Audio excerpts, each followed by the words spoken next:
Magandang hapon. Oh, ano sabi mo, tay? Gumanda yung ano niya.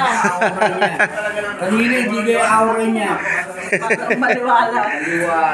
Kumusta na yung Okay na po. sa paningin mo? Bali, matagal mo na bang nararamdaman yan, te? Naramdam mo sa mata mo na iba yung linya ng pagtingin mo sa 3 months na. 3 months na. Gete, ano nang pagtingin sa asawa mo?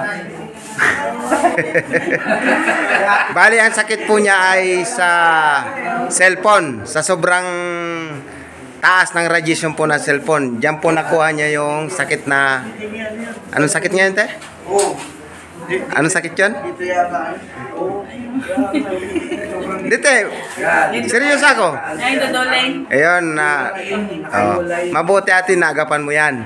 Kasi kung talagang hindi mo naagapan yan, matutuluyan ka na talagang magiging banlag o duling talaga yung paningin mo. Pasensya ka na, ate. Mag-tablet ka, para maduling ka na doon. Pasalamat ka kay Papa Jesus at pinagaling natin. Hindi ka naduling ngayon, te.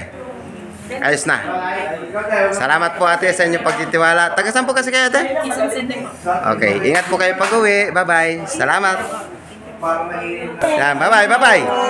Yan, ang sasaya ng mga taga Quezon City. Yan, mga binigyan ng himala ni Papa Jesus. Okay, thank you so much. Ingat po kayo sa biyahe. Yan. Thank you po, Lord.